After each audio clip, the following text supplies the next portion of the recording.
Okay, welcome back to La Max.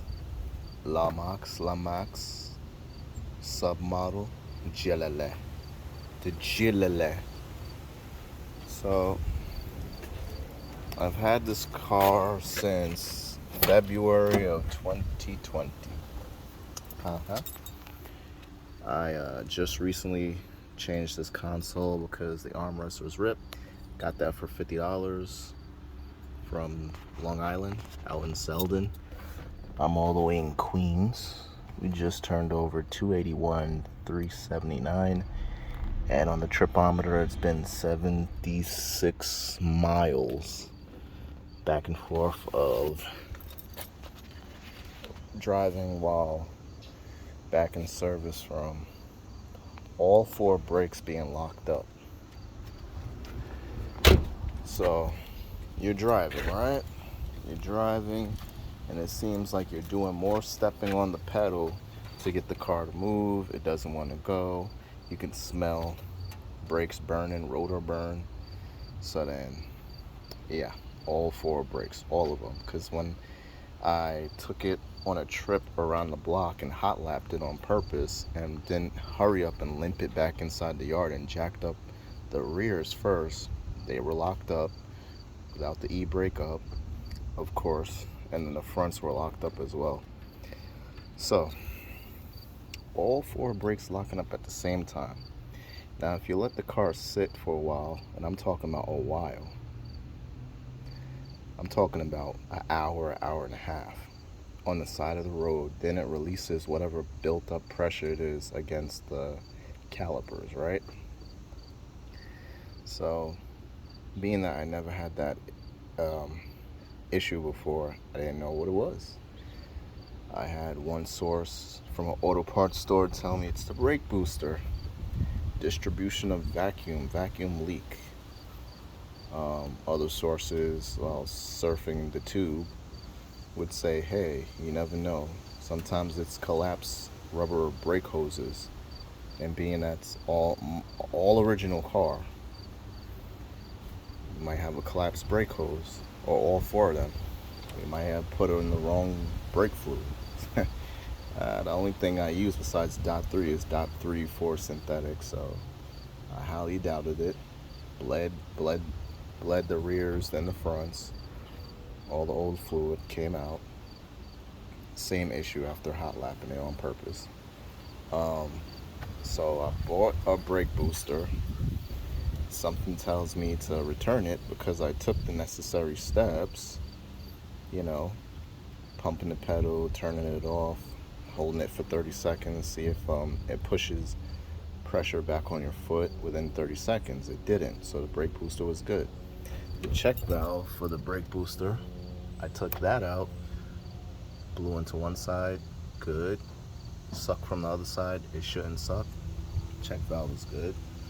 So I returned the brake booster, got a refund, and I ordered two front calipers because I knew I had like minor weepage, minor drip out the seals. So then I thought it could have been air going back in. Um, I bought a master cylinder from Rock Auto, right? And then I bought brake lines front and rears. The rears were like $8 a piece from Rock Auto, and then the fronts, because I was in a rush, I got them from Arch, $30 a piece. So all in all, slapped on the new calipers, only one brake line, and then when I cut the old brake line, it was good. The diameter was good. So bled the crap out of the master cylinder with help, one other person. And I'm talking about rear passenger side, then the rear driver side, then the front passenger side, and then the front driver side, and at least 10 times cracking the bleeder screw on each until I saw a decent stream coming out, free bleed, no tube, no hose to see the bubbles, just free bleeded. And master cylinder change. Finally, everything is as normal. So yeah, master cylinder was bad. 280 something thousand miles on an original Nissan master cylinder. Never mind that this car was down south most of its life and has only been in New York the last 5-6 years. Never mind that. 280 something thousand miles. The radiator. I saw coolant on the floor. Couldn't tell where it was coming from. So I had to run the engine and then rev the motor manually while looking at it. And right up in here, the plastic had 3 little pinholes. Coolant. So that was about 270 something thousand miles. I changed the radiator. What else? Other than that, all I've been doing was tires, brakes, cleaning the sliding pins, re-greasing it, so make sure none of them sees. Front struts that are probably blown by now because cheap complete struts from Arch, like $1.25 each. I haven't even changed the spark plugs in this thing. The mass airflow sensor is good to go. I need to change the knock sensor. I haven't cleaned the EGR, carbon from the EGR pipe again yet, but I did when I first got the car. I did the valve cover gaskets front and rear. And yeah, I know I have a power steering leak from in the front. And I still need to change major hoses like transcooler lines and return and anything else that could be on its way out. So I mean, for 280 something thousand miles, I mean, it's not bad. I put my foot in a tank, if you know what I mean. I get my money's worth. So things to have on hand, secondary parts to have in your parts bin when owning this dang on car. Look for local part outs and look for verified parts online that are verified working. Get an OEM, that's an OEM sticker, mass airflow sensor. These things are what, $200-$300? So if you get one that's verified, used, and working, the most is like what, 80? So yeah, get that. Get the accordion boot, might be like $5-$10 off of somebody if it's not cracked. Definitely get a throttle position sensor, because if yours is bad, it'll make you think your transmission is slipping. It'll wind out first gear and then shudder right into second. But change that first before you think you have transmission problems. I think this is a condenser, but that one, you get another switch. It helps with throttle response and input. I have to get another one. Always get a, what the heck this called again?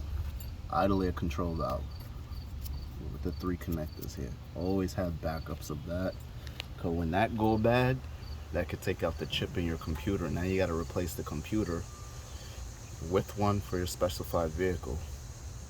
So if you have an automatic, you need an automatic computer from the same year, unless you're a 1999 has different idle air control valve and different computer because it has precats.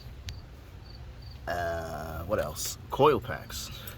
You don't even have to buy the whole thing. Just buy at least one rear or one front to have on hand in case you have a misfire. You throw that in and you can verify if your coil pack or one of the coils is causing your misfire, or it could be dirty gas, could be a dirty clogged injector. Throw some injector cleaner in the tank, throw some premium fuel. Fuel filter, I changed that. Yeah. Flush your coolant. Remember, corrosion causes things to go bad with your cooling system, overheating, lack of temperature sensing, accurate temperature sensing. Yeah. For God's sakes, always check your oil. Always. especially if you got leaky valve covers and leaky oil pan and leaky crank cam sensor with O-ring, crank sensor O-ring on the bottom, or oil pressure sender switch. Always keep a backup idle tension, the whole assembly, the adjuster and the pulley. You never know when things can like seize. Always keep a spare serpentine belt. Look at me talking, I actually need to get those pieces. So, what else? Spare parts. Spare calipers in the rear. Those are known for seizing. You can probably find some ones that are verified working, good calipers for like maybe $30, $40 a piece. Oh yeah. I meant to say, always keep a spare crank sensor. The one for the front of the transmission, which is your POS, and then the one on the side where the oil is, the REF, reference sensor. It wouldn't hurt to have spare backup mirrors for people that sometimes they come dislodged and they start shaking around. Okay. Spares. Master control switch for all your windows and locks. I mean, if you got switches that don't work, I mean, they'll be okay. But at least like you don't have to have a hassle when you're going through a drive-through or a toll plaza and yours don't work. You gotta open the door. Spare door hinges for a door alignment.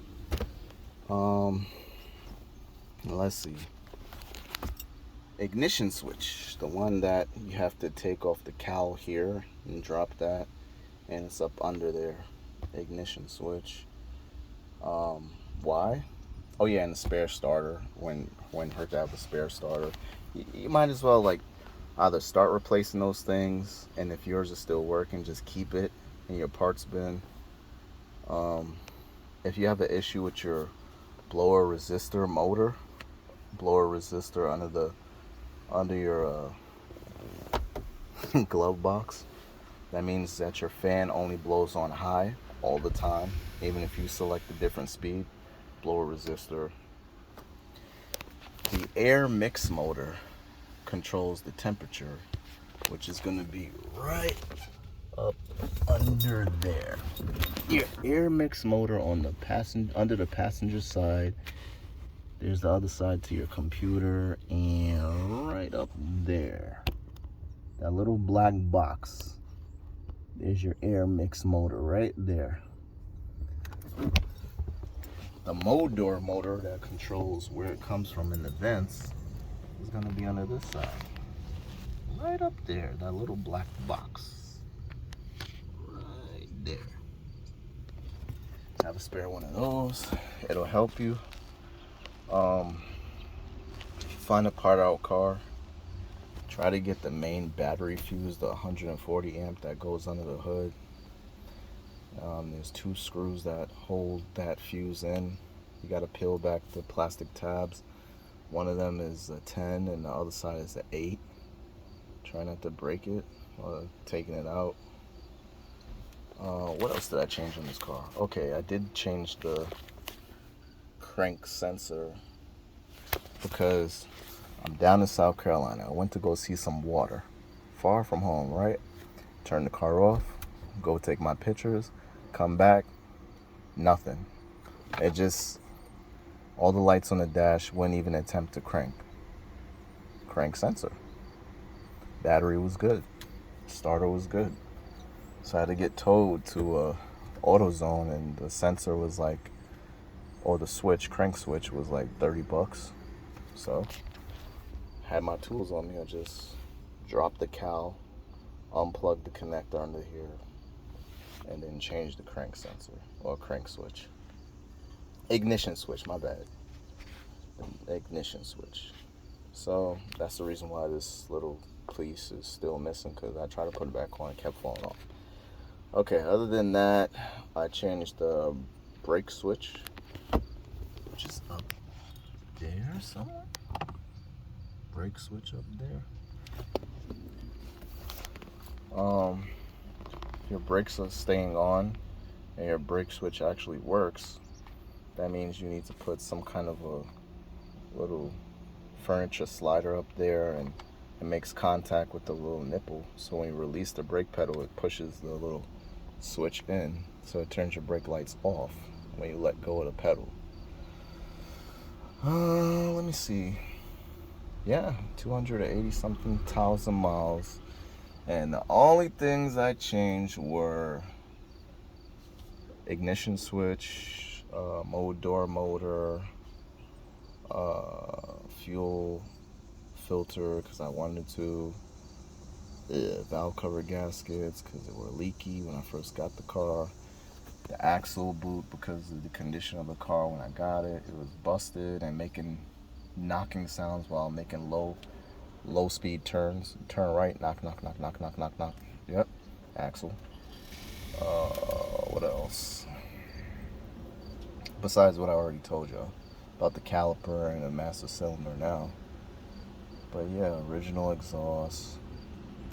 Most of the original interior parts and carpets and original dash and seats. What I have to do to this damn thing, I gotta change the spark plugs, because when I was running rich or lean, which causes a rich condition somehow, it probably fouled the spark plug. So I gotta change that, and I gotta change that. Oh yeah, I did change the motor mount. It's electrical with a little fluid in there that tightens up when you give it throttle response. But I want to change it to a standard or a polyurethane motor mount. I'm tired of dealing with the hit or miss. Other than that, I gotta clean these sunroof drains. Make sure those are clean, so that way it's not leaking in here onto the carpets and the computer. I do have backup computer, same year, same thing. So that's what I'm saying. Like, if you run into a parts car and the parts are cheap, just snag one of everything. Charcoal canister vent valve in the back, under the back bumper. Yeah, that too for emissions. A knock sensor, change that. Keep an extra one. I guarantee you're gonna have a Tupperware full of parts, but trust me, they'll come in handy. You ain't gotta go sourcing one or hitting the org forums or Facebook marketplace like, oh my god, are you parting out? No, I'm selling the whole car.